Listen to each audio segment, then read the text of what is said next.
The city pulsed with a heat that had nothing to do with the sun. It was the sticky, electric heat of 1,000 grievances, of sirens wailing into the night, and of tempers stretched to the point of snapping. Officer David Miller felt it in the sweat slicking his brow and in the persistent ache behind his eyes. He'd been on the force for 15 years, long enough to see the city's heart turn from a vibrant, messy thing into a frantic, wounded one. Tonight was worse than most. A citywide alert for a high-profile suspector-known bomber had put every officer on edge. The intel was thin, just a vague description and a last known location near the old warehouse district.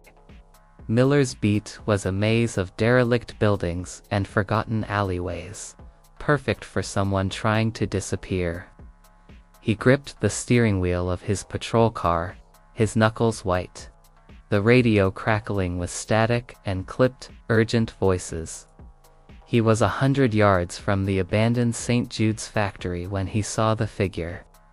The man stumbled out of the shadows, a specter in the gloom. He was tall and thin, his shoulders hunched, his movements jerky and unpredictable. He wasn't running, but his progress was a series of lurches, one hand outstretched, the other clutching a weathered leather case. The man was headed straight for the taped-off entrance to the factory, the very place they were told to watch. Miller's heart hammered against his ribs. This was it. The suspect, his training took over, a cold clinical process that bypassed fear and went straight to action. He killed the patrol car's engine, the sudden silence deafening. He drew his baton, the familiar weight a comfort in his hand, and stepped out into the night. "Police, hands where I can see them," he yelled, his voice cutting through the humid air. The figure didn't respond.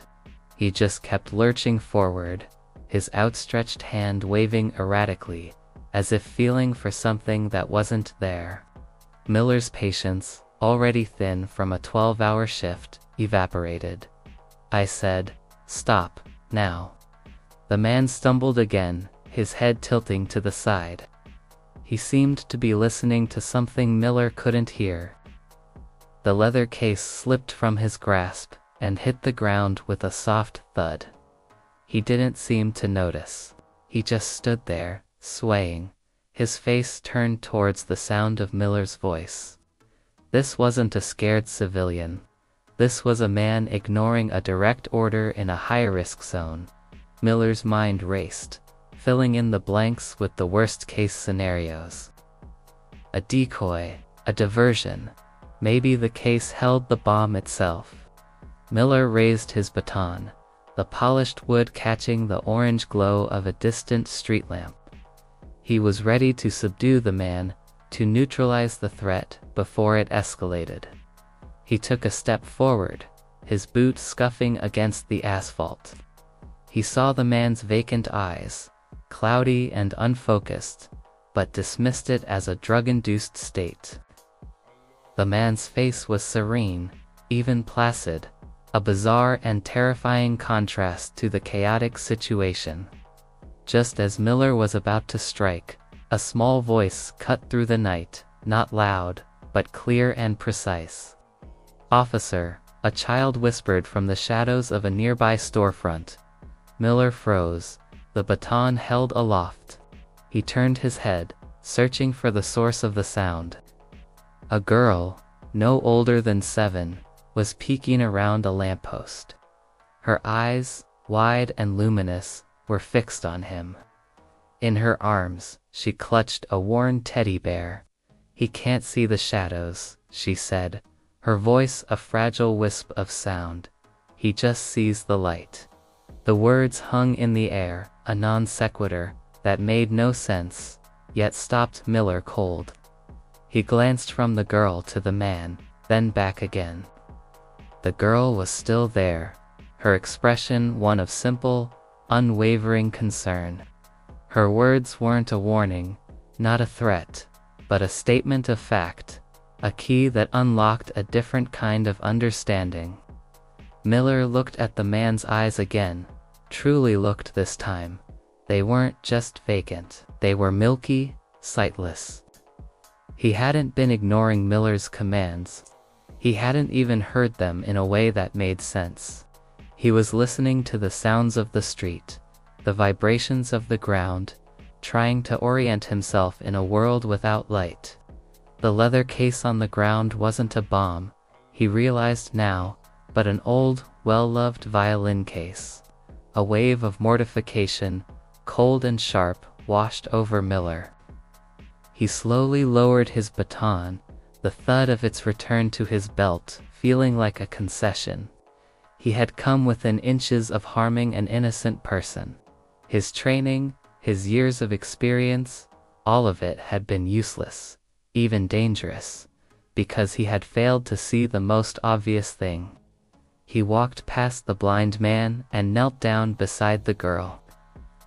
"Why are you out here so late, little one?" he asked, his voice softer than he'd intended.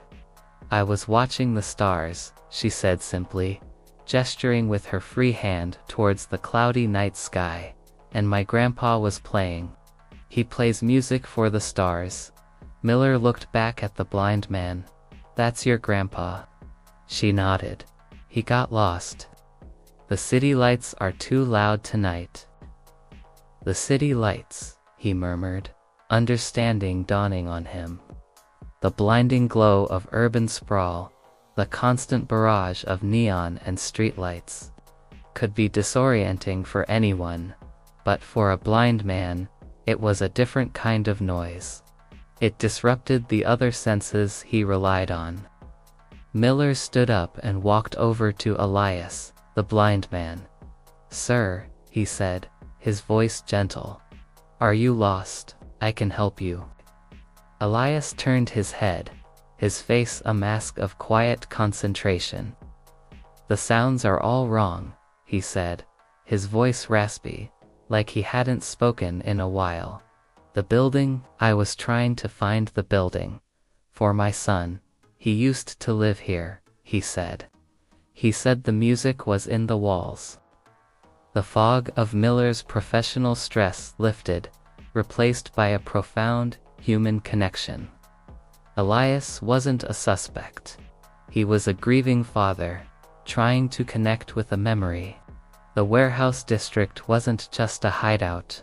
It was a place of ghosts and memories, a place people came to find what they had lost. Miller's heart, which had been a drumbeat of adrenaline and professional caution, now thrummed with a different rhythm. He reached out and gently took Elias's arm. "The factory is gone, sir," he said. "It's all boarded up, but the music, maybe it's still here." Elias nodded slowly, his face etched with sorrow and a strange sort of peace. "He always said that," he said. "He said the music never leaves a place. He said you just have to listen for it." Miller helped him pick up his violin case. "Let's get you home, sir," he said. "The music can wait for another night. I'll take you back to your granddaughter." He looked back at the small girl, who was still standing by the lamppost, watching them with her big, knowing eyes.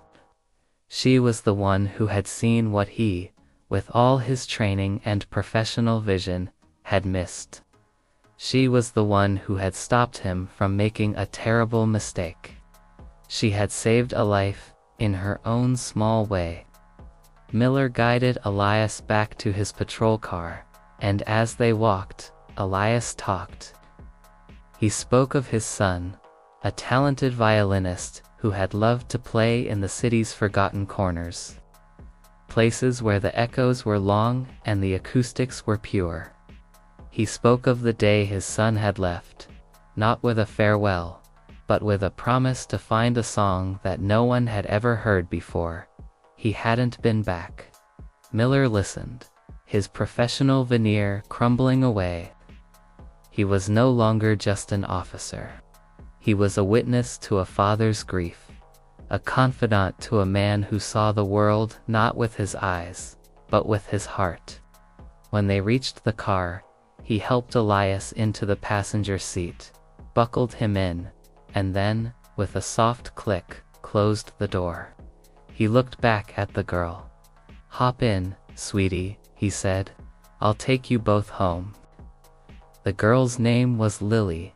She chattered happily on the ride back, talking about constellations and the songs her grandpa would play just for her. Miller found himself smiling for the first time that night. The patrol car, a cold clinical tool of his trade, felt warm, a temporary sanctuary from the city's frantic pulse. As he pulled up to their small apartment building, he saw a woman standing on the porch, her face a mask of worry. She was Lily's mother, Ilias's daughter. Her relief when she saw them was a palpable thing. She hugged her father, then hugged her daughter, and finally, she turned to Miller. "Thank you, officer," she said, her voice thick with emotion. "I don't know what I would have done." Miller just shook his head. "It was nothing," he said, but he knew it wasn't. It was everything. He had been a cop, an enforcer of laws, a man with a baton ready to strike. But in that moment, he had been something more. He had been a rescuer, a guardian, a human being. He drove away, the city's lights seeming a little less harsh, the sirens a little less urgent. The radio crackled with a new report, a new crisis. But Miller felt an unfamiliar calm. He had faced a threat tonight, but it hadn't been a bomber or a criminal. It had been his own assumptions, his own tunnel vision, his own jadedness, and it had been a little girl's whisper, a whisper that had carried the weight of the universe, that had stopped him cold. He knew he would never forget that night. He would never forget the feeling of the baton in his hand, the hot, electric tension of the city, or the cold, hard reality of his own mistakes. But he would also never forget the sight of a little girl, a beacon of simple truth in a world of complexity, and the sound of her whisper, a fragile melody that had reminded him of his own humanity. He had started the night as a cop, but he was ending it as something more. He was a man who had been given a second chance, a man who had seen the light, not with his eyes, but with his heart. He was a man who would never raise his hand against a blind man again, and he was a man who would always remember the child's whisper that had stopped him cold. The patrol car's engine purred softly as he navigated the labyrinth of one-way streets and darkened boulevards. The city still hummed with its electric hum, but to Miller, it felt different. It was less of a threat and more of a living, breathing thing, full of stories he had never bothered to see. He had spent so long looking for the monsters in the dark that he'd forgotten to look for the people. Back at the precinct, the fluorescent lights of the briefing room hummed a cold, sterile tune. The air was thick with the scent of stale coffee and worn leather. Miller's partner, Officer Marcus Jenkins, looked up from a half-eaten donut as Miller walked in. "Took you long enough, Miller," Jenkins said, his tone a mix of exhaustion and irritation. "Any luck with the bomber intel? We got 3 false alarms and a crazy guy trying to scale the municipal building." Miller just shook his head, a ghost of a smile on his face. He pulled out his report tablet, his fingers still feeling the ghost of Ilias's arm, frail and trusting. "No bomber," he said. "Just a man who was lost." Jenkins grunted, unconvinced. "Right, lost. They're always lost, until they're not. You gotta keep your guard up, man. This city will eat you alive if you let it." Miller just nodded, but the words didn't land. Jenkins' cynicism, once a shared philosophy, now felt like a heavy coat he'd shed. He typed out his report, detailing the call with a clinical detachment that hid the profound truth of the experience. He noted the man's name, Elias, and the girl's name, Lily, and filed the report under public assistance. It felt so small, so simple, for a moment that had felt so large. The radio crackled again. Unit 34. Respond to a 10 to 38. Loud music. Residential. Jenkins groaned, shoving the rest of his donut into his mouth. Noise complaint. $10 says it's some college kids. Another wasted trip. Miller's heart, which had just started to slow, now began to beat with a quiet purpose. "I'll take it," he said. "You stay here, get some rest." Jenkins stared at him, a confused frown creasing his brow. "You sure, man? It's almost end of shift. Just let dispatch reroute it." "I'm sure," Miller said, and for the first time in a long time, he drove to the address, a quiet street of Victorian townhomes. The music was loud, a thumping bass that vibrated through the air. As he approached, he saw a young woman on the porch, her face flushed with frustration. A boombox sat on the railing, blasting music. She was arguing with a neighbor, an older man in a bathrobe. "I have a right to my music," the young woman yelled. "And I have a right to sleep," the old man countered.